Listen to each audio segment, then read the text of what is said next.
The Gospels of the Lord Jesus Christ, Genesis 41. And it came to pass at the end of 2 full years that Pharaoh dreamed, and behold, he stood by the river. And behold, there came out the river 7 well-favored cattle and well-fed, and they fed in the meadow. And behold, even other cattle came up after them out of the river, ill-favored and thin, and stood by other cattle upon the brink of the river. And the ill-favored and thin cattle did eat the 7 well-favored and fat cattle. So Pharaoh awoke, and he slept and dreamed the second time. And behold, 7 years of corn came upon the stalk, rank and good. And behold, 7 thin years and blasted with the east wind sprung up after them. And the 7 thin years devoured the 7 rank and full years. And Pharaoh woke, and behold, it was a dream.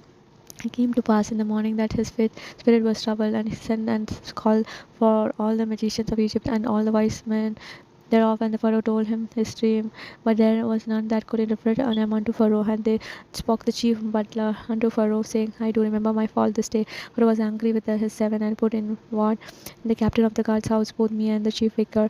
And we dreamed a dream in one night, and I and he, we dreamed each man according to the interpretation of his dream. And there was a young man, a Hebrew, servant of the captain of the guard, and we told him, and he interpreted to us our dream. To each man according to his dream he did interpret, and it came to pass as he interpreted to us.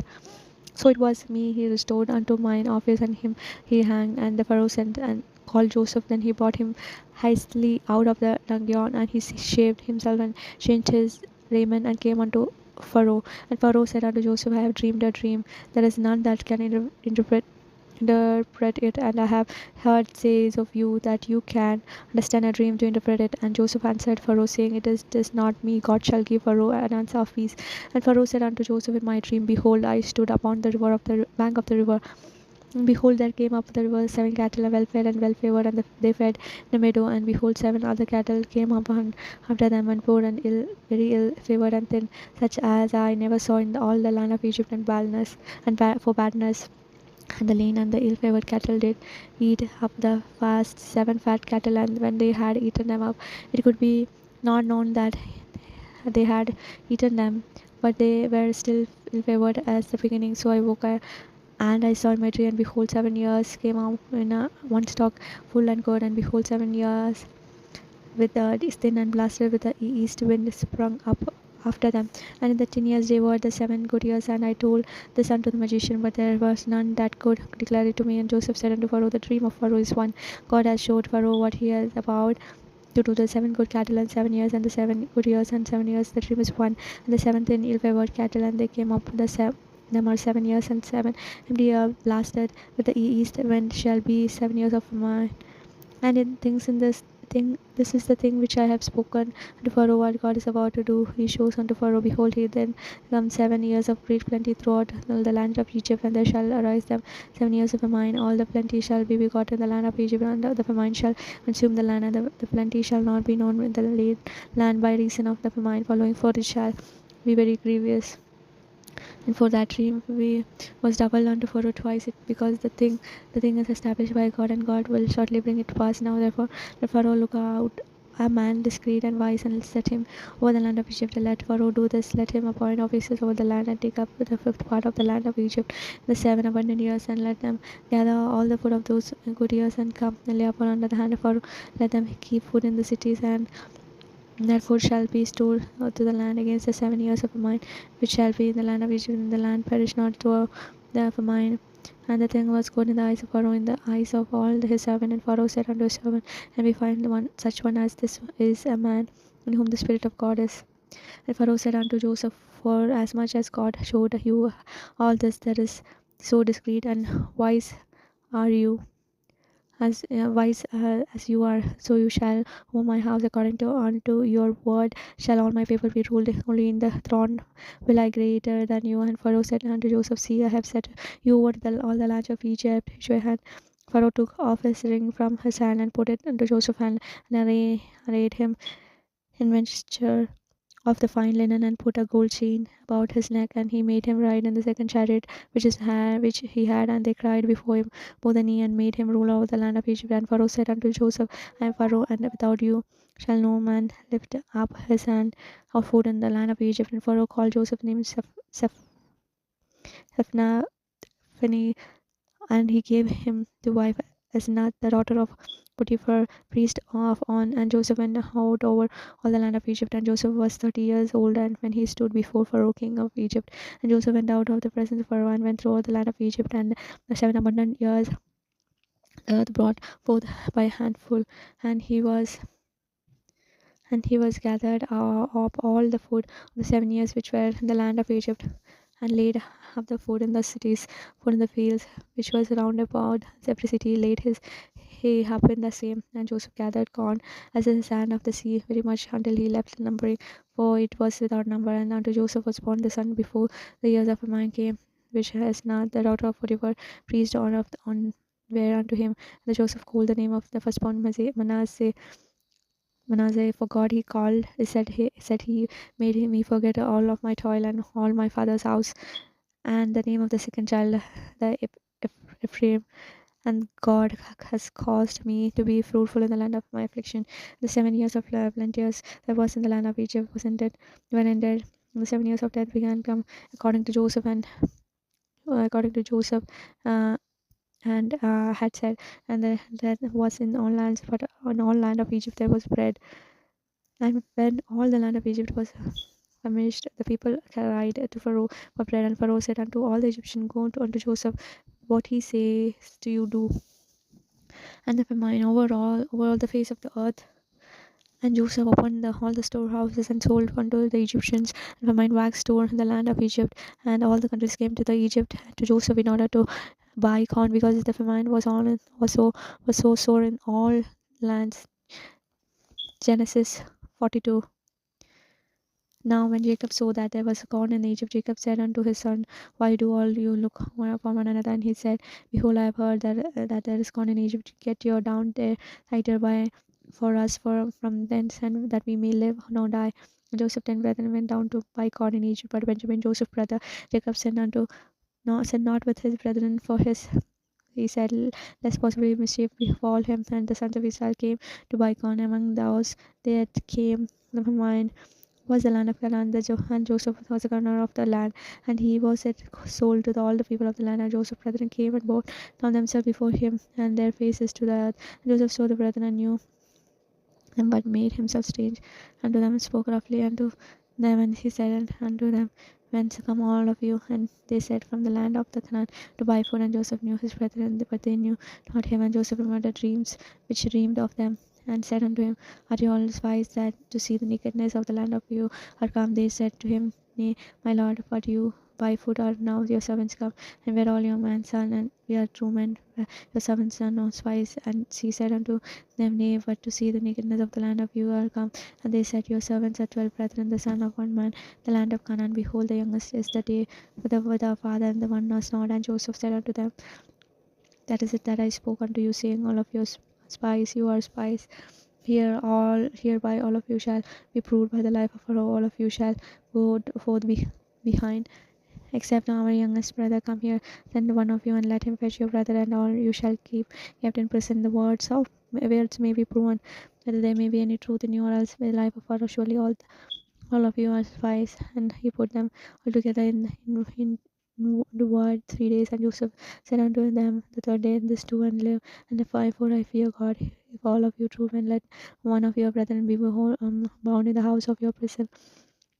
All of you carry corn for the famine of your houses, but bring you your youngest brother unto me, so shall your words be verified, and so you shall not die. And they did so, and they said one to another, we are verily guilty concerning our brother, in that we saw the anguish of his soul, and he sought us, and we would not hear. Therefore it is distress come upon us. And Reuben answered them, saying, spoke I not unto you, saying, do not sin against the child? And all of you would hear. Therefore, behold, also your blood is required. And they knew not. Joseph understood them, for he spoke and interpreter.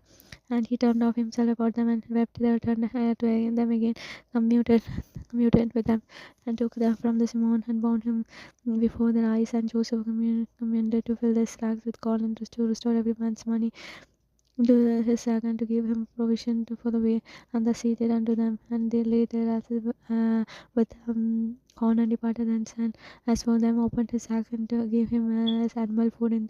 And he espied him money, for behold, it was his sack's mouth. And he said unto his brethren, my money is restored, and lo, it is even my sack. Their heart failed them, and they were afraid, saying one unto one another, what is that God has done unto us? They came unto Jacob their father, um, unto the land of Canaan, and told him all befell unto them, say, the man who is the Lord of the land spoke roughly to us, and took us for spies of the country. And we said unto him, we are true men, and we are no spies. We were 12 brethren, son of our father, sons of our father, and one is not, the youngest is this day with our father in the land of Canaan. And the man, Lord, the Lord of the country, said unto us, hereby shall I know that all of you are true men. Leave one of your brethren here with me, and take food of mine for your household, and be gone. And then bring your youngest brother to me, and then shall I know that all of you are no spies, but that all of you are true men. So will I deliver you your brother, and all of you shall trade in the land. And it came to pass that as they emptied their snacks there, behold, every man's bundle of money was in the sack. And when both of they and their fathers saw the bundle of money, they were afraid. And Jacob their father said unto them, we have all the bereaved of my children. Joseph is not, Simon is not, and all of you will take Benjamin away. All these things are against me. And Reuben spoke unto his father, saying, slay my two sons. If I bring not you, deliver him to my hand, I will bring him to you again. And he said, my son shall not down not go down with you, for his brother is dead, and he is left alone. If mischief befall him in the way in which of you go, then shall all of you bring down my gray hairs, and with sorrow to the grave. Job 33 to 34. Job 33. Wherefore, Job, I pray you, hear my speeches, and hearken to all my words. Behold, now I have opened my mouth, my tongue has spoken in my mouth. My words shall be uprightness of my heart, and my lips shall utter knowledge clearly. The Spirit of the Lord has made me, and the breath of my Almighty has given me life. If you can answer me, set your words in order before me. Stand up. Behold, I am according to your vision in God's position. I am also so formed out of the clay. Call my terror shall not be afraid, neither shall my hand be heavy upon you. Surely you have spoken in my bearing. I have heard the voice of your words, saying, I am clean without transgression. I am innocent, neither is there iniquity in me. Behold, he finds occasion against me. He counts me for said me. He puts his feet in the stock. He marks all my path. Behold, in the sea you are not just. I will answer you. The God is greater than man. Why do you strive against him? For he gives not account for any his matter. For God speaks once, he yet twice. Man perceives it not. In a dream, a vision in the night, when deep sleep falls upon man, and slumbering upon the bed, then he opens the ear of the man and seals the instruction. He mean withdraw man from his purpose, and hide pride from man. He keeps back his soul from pain, and his life from perishing. By the sword he is chastened also with pain upon her bed, and multitude of his bones with strong pain. So that his life it has bread, and his soul dainty food. His flesh is consumed away, that it cannot be seen, and his bones there were not seen stick out. Yeah, his soul draws near unto grave, and his life to destroy us. If there be a messenger with him, an interpreter, one among thousand, to show unto man of greatness of his uprightness, then he is gracious unto him, and says, deliver him from going down into pit. I have found a ransom. His flesh shall be fresher than a child's. He shall return to the days of the youth. He shall pray unto God, and he will be favorable unto him, and he shall see his face with joy, for he will render unto man his rightness, for he looks up man. And if say, I have sinned, and the perverted shall which was right, and it profited me not, he will deliver his soul from going into the pit, and his life shall see light. Lo, all the things work God oftentimes with man to bring back his soul from the pit, and lighten with the light of the living. Mark well, O Job, hearken unto me, hold your peace, I will speak, and if you have anything to say, answer me, speak, for I decide to justify you. If not, hearken unto me, hold your peace, and I shall teach you wisdom. Job 34.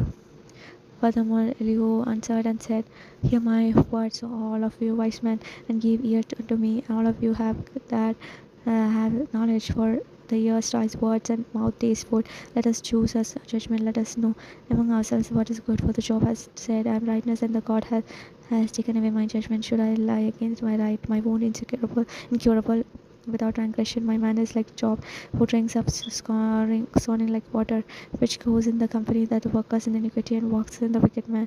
For he has said it, prophet's word was nothing. Then he could delight himself with God. Therefore hearken unto me, all of you men of understanding. Far be it from God that he should do wickedness, from the Almighty that he should commit iniquity. For the work of man shall run into him, and cause every man to find according to his ways. Yet surely God will not do wickedly, neither will Almighty provide judgment, who has given him a charge over the earth, so who has disposed the whole world. For if he set his heart upon man, if he gathered unto himself his spirit and his breath, and all the flesh shall perish together, and the man shall return unto dust. If you have understanding, hear this, hearken to the voice of my word. Shall even he hates right govern, and will do condemn him that is most just? It is fit to say to a king, you are wicked, to the prince, are you all you are ungodly. How much less to him that accepts not the person of prince, nor regards rich more than the proof, for that all the works of his hand in a moment shall they die. All the works of his hand in a moment shall they die, and the people shall be troubled midnight and pass away, and the mighty shall be taken away without hand. For his eyes are upon the ways of the man, he sees all his activities. There is no darkness, no shadow of the dead, where the workers of the iniquity may hide themselves. For he was not lay upon a man more than right, that he should enter the judgment with God. He shall break his peace. Mighty men with loud number set others in their position. Therefore he knows their works, and he overturns them in the night, so that they are destroyed. He strikes them a wicked and open sight of the others, because they turned off from him and would not consider all of his ways, also that they cause of cry of the poor to come upon him, and he hears the cry of the afflicted. When he gives witness, whom they can make trouble, and when he hides his face, whom they can behold him. Whether it is done against a nation or against a man only, that the hypocrite reign not, let the people be ensnared. Surely it is me to say unto God, I have one chastisement, I will not offend any more. That which I see not teach you. If I the iniquity I will do no more. Should I do be accordingly? Your mind, he will compass it, and whether you refuse or whether you choose and not. Therefore speak what you know. Let men of understanding tell me, and let a wise man hearken unto me. Job has spoken without knowledge, and his words were without wisdom. I decides not that Job has tried unto the end, because of an answer for wicked men. For he adds rebellion unto his sin, and he claps his hand among us, and multiplies his word against God. Proverbs 4 1 to 9. Proverbs 4. Hear all of you children the instruction of father, and attend to no understanding. For I gave you good doctrine. Forsake all of you not my law. For I was my father's son, tender and one beloved. The sight of my mother he taught me also. And said unto me, let your hearts retain my words, and keep my commandments alive. Get wisdom, get understanding. Forget it not, neither decline from the words of my mouth. Forsake her not, and she shall preserve you. Love her, and she shall keep you. Wisdom is the principal thing. Therefore get wisdom, and with all your get understanding. Exalt her, and she shall promote you, and she shall bring you honor. And when you do embrace her, she shall give you to your head an ornament of grace, crown of glory shall she deliver to you. The words of the Lord Jesus Christ. Praise be to God. Amen.